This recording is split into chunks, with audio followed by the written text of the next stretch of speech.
Tervist kõigile. Jah, mina olen Katja Varblane, riigiturunduse juht. Riigiturundus tegeleb meil siis Eesti brändi strateegilise arendamisega ja loomulikult esitluskeskus ise ongi ju meie visiitkaart. Nii et need on need teemad, millega igapäevaselt tegemist on.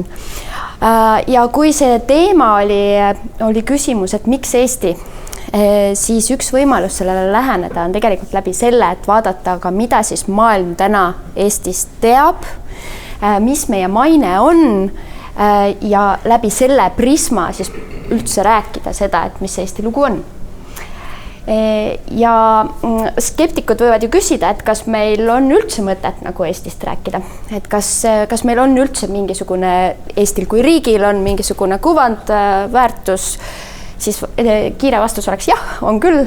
Võime ka numbritega tõestada, 47 miljardit, Brand Finance on selle välja arvutanud, et ma loomulikult ütlen seda pisut humoorikalt, aga põhimõtteliselt nii nagu ettevõtete brändidel on väärtus täpselt samamoodi, on ka riigi brändil väärtus ja meil on väga mõtet oma toodete, teenuste ja üldse laiemalt riigi müümisel kasutada oma Eesti riigi, mitte siis brändi, vaid nagu riiki kui tervikut.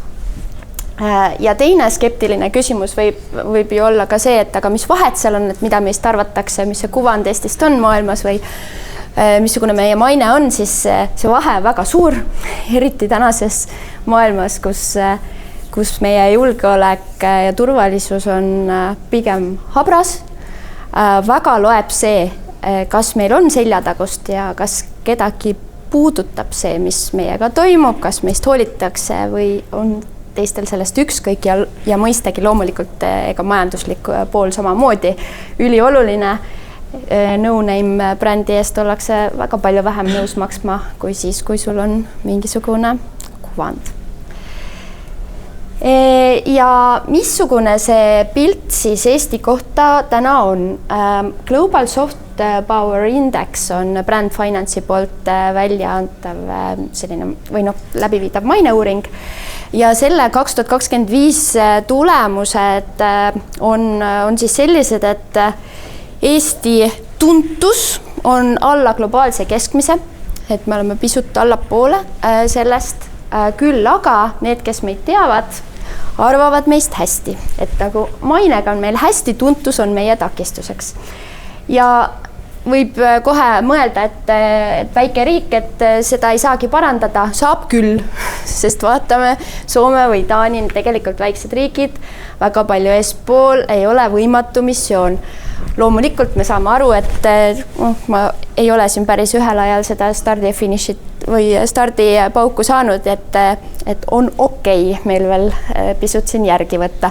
Aga jah, maine vaates, et tegelikult siin see pilt on palju positiivsem meie vaates, et Šveitsis kõige parema mainega riik maailmas on küll kaugel, aga ikkagi mitte lootusetult kaugel.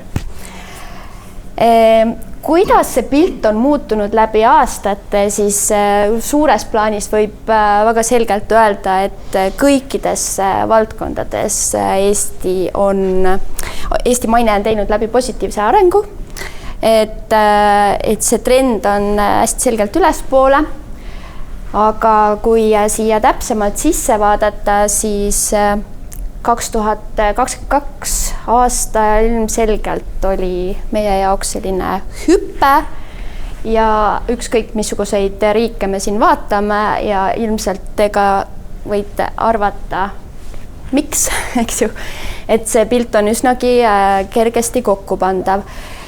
Ja tegelikult see ju näitabki seda, et kuivõrd palju on võimalik seda pilti mõjutada, eks ju, et kuidas globaalsed sündmused ise siin rolli omavad ja kuidas me selles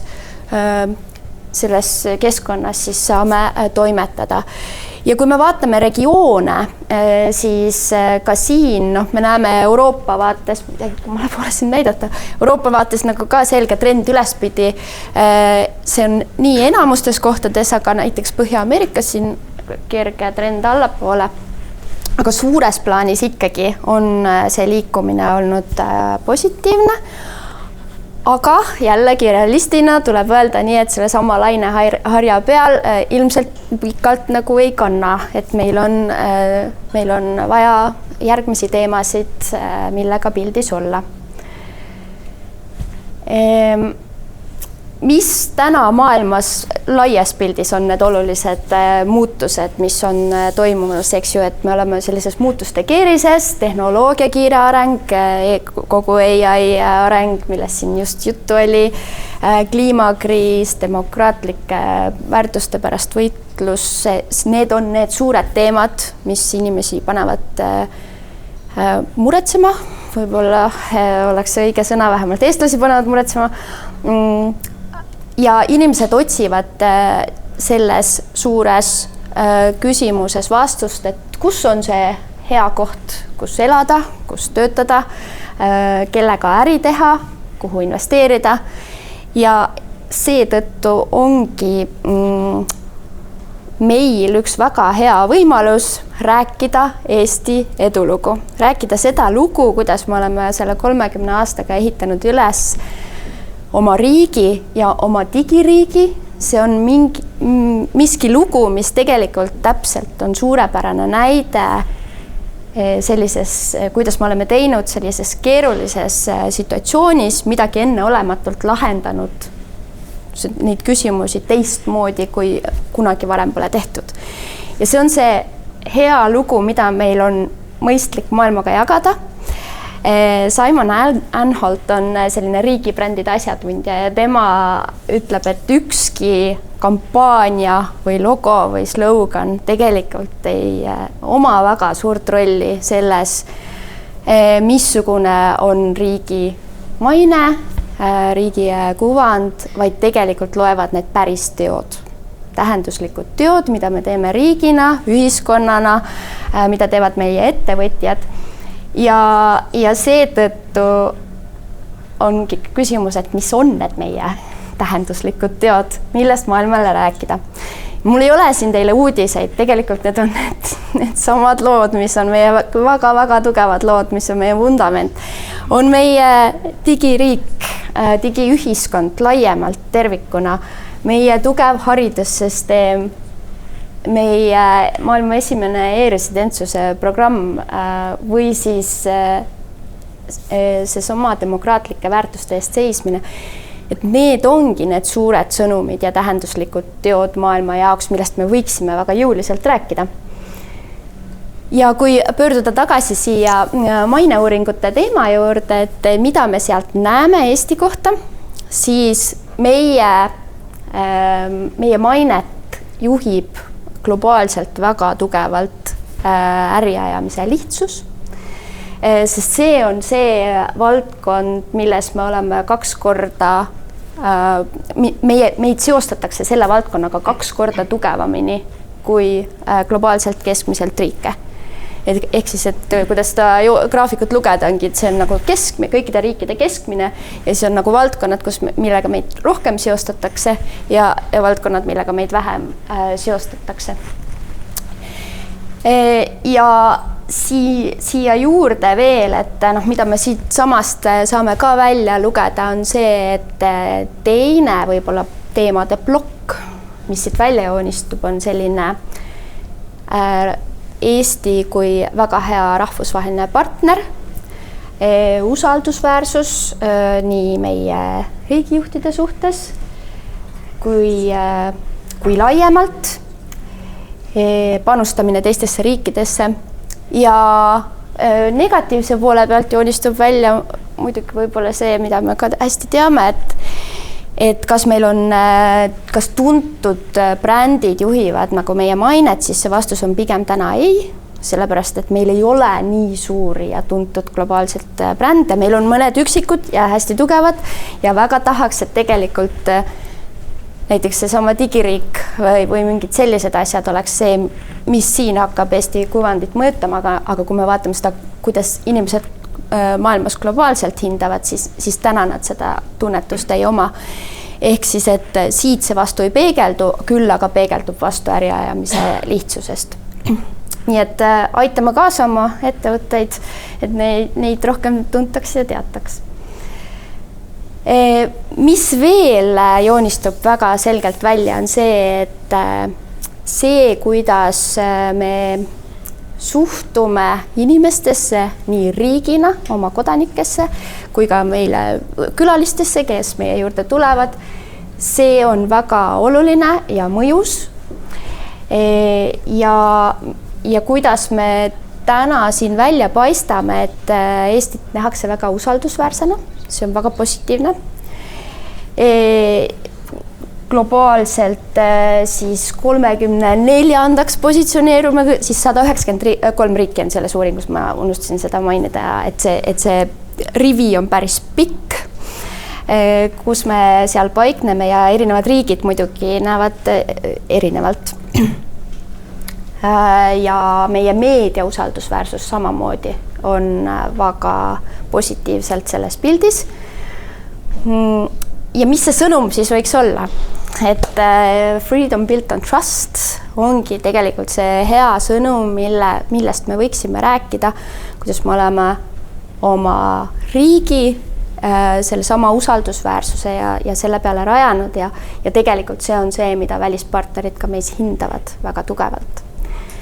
Ja loomulikult, kui me ütleme ükskõik missugust sõnumit, siis hea on alati sinna panna juurde neid toetavaid fakte, et tegelikult neid on palju, aga ühe näitena siis see pressivabaduse indeksis Eesti globaalselt number 2, väga tugev fakt, mida võib julgesti kasutada.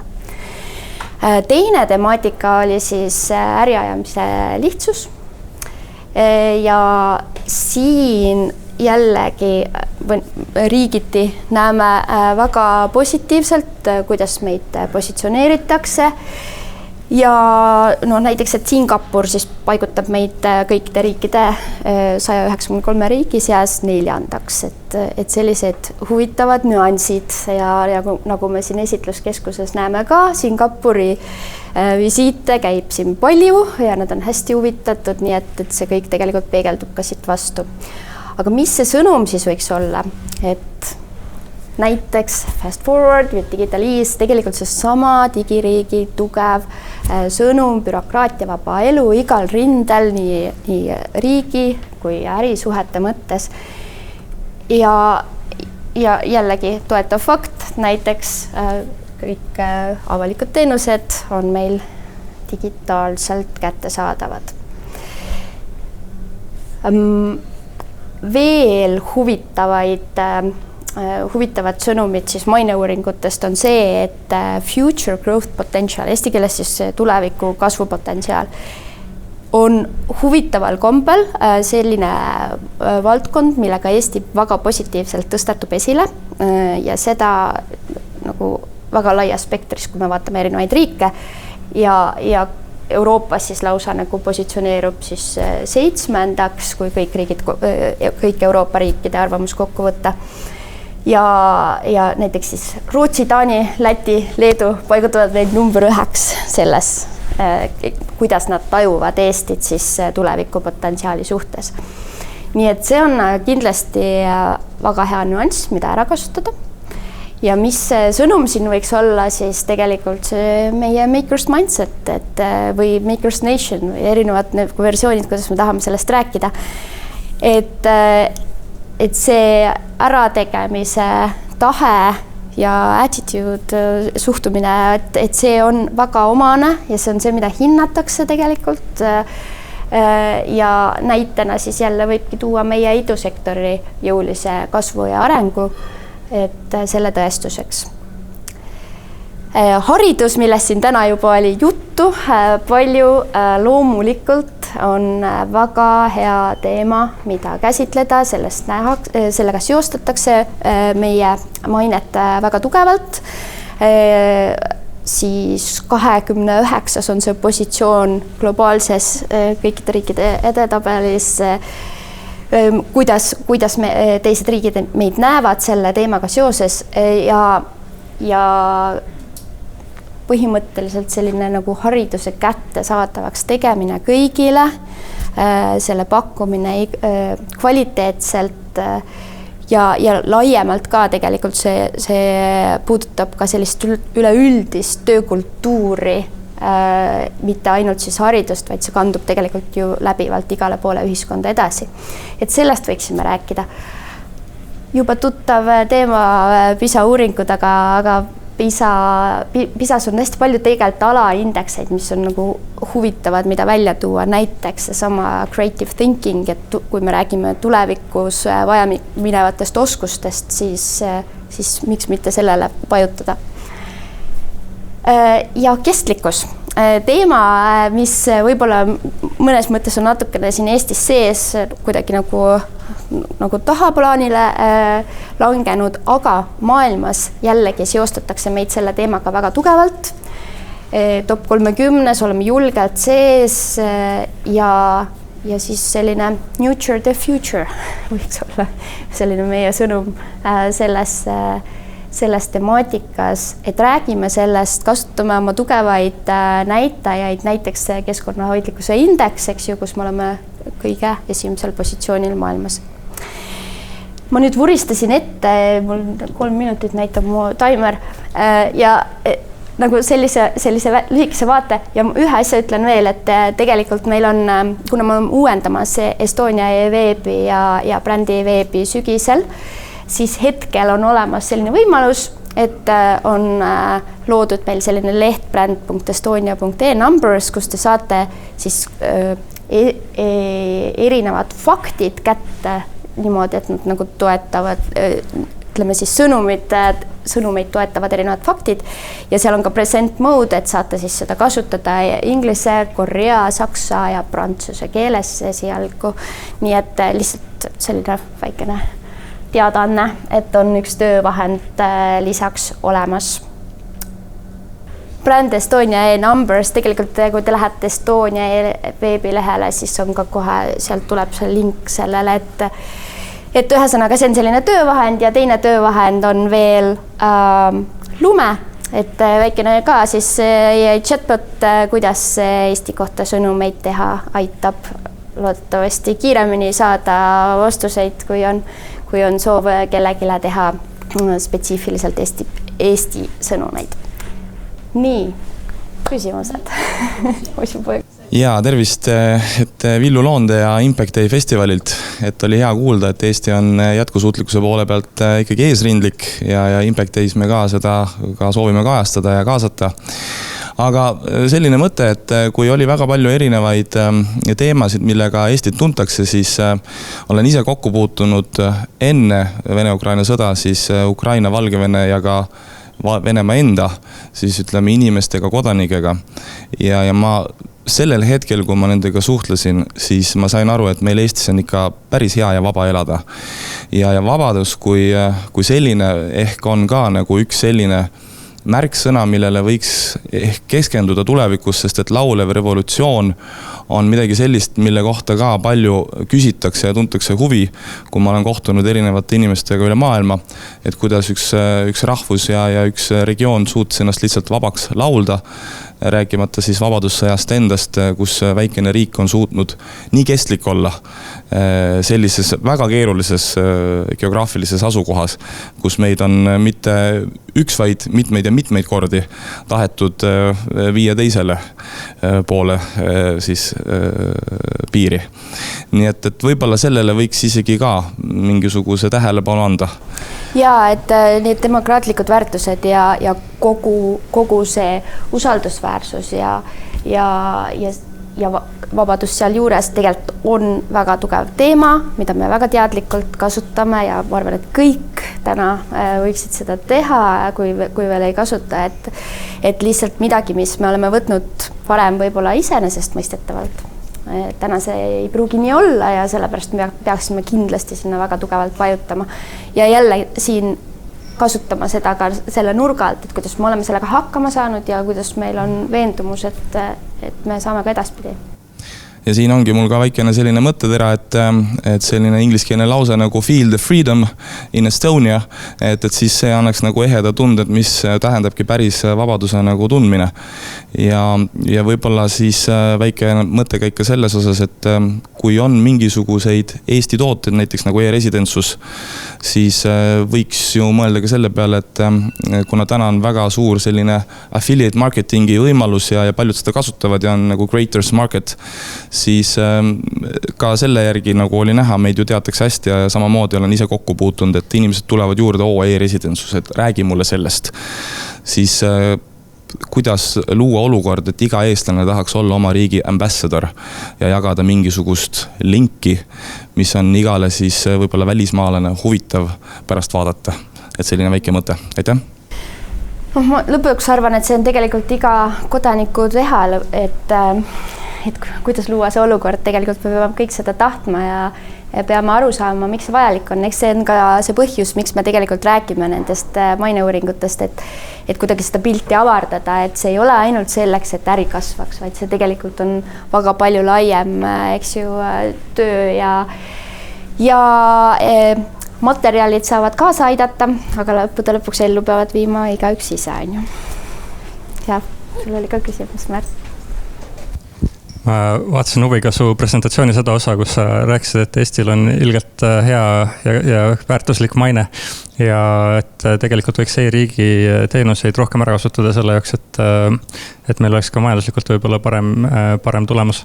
Ja ma mõtlesin selle peale, et aga Riigikantselei on nüüd väga aktiivselt hakanud arendama uut PPP mudelit ja sellega kohta välja töötanud ka käsiraamatu, mida nüüd esmakordselt tutvustatakse see neljapäev.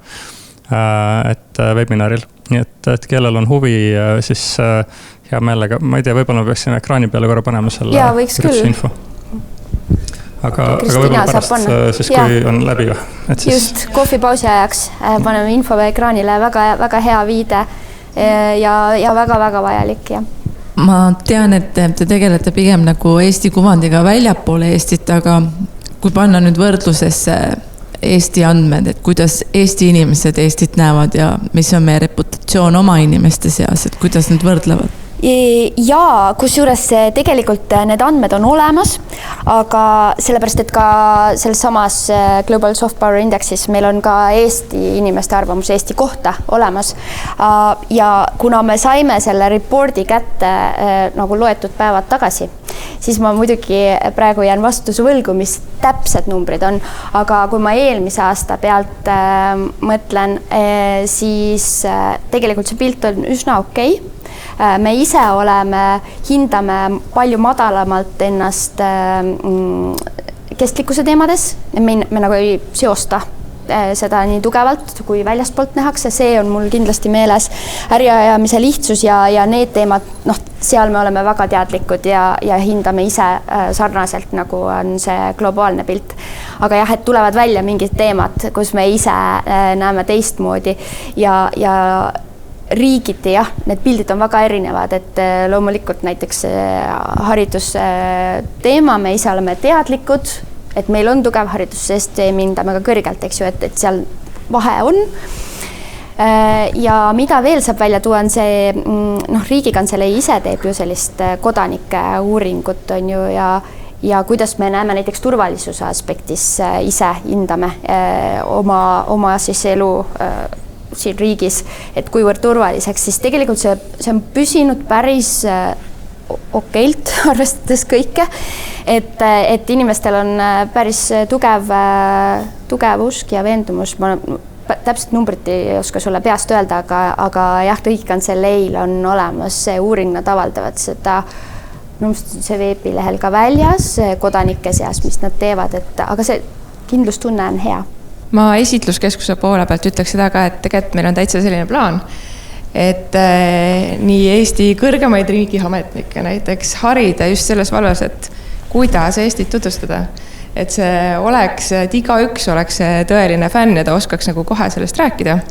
Et see on meil täiesti plaanis, üritame seda sisse viia kõrgemate riigiametnike kursustele, aga teine asi, mida ma alati soovitan, on see ka, et tulge esitluskeskusesse kaasuga delegatsiooniga, kuulake, kuidas me räägime Eestist, kuulake, mida teised küsivad meie kohta. Ja ma arvan, et sa ise oled järgmine kord, kui sa oled näiteks kuskil õhtusöögil, istud mõne välismaalasest kolleegiga, sul on palju selliseid nippe ja jutupunkte kohe varuks, et kui kellegi vähem, ka see, kui sul tuleb tiimi uus inimene näiteks, kes peab edaspidi just Eestit väljaspool esindama, siis kindlasti tasuks meid läbi käia enne, et kui seda huvi on, siis kirjutage meile ja leiame teile ajad, millal saab tulla.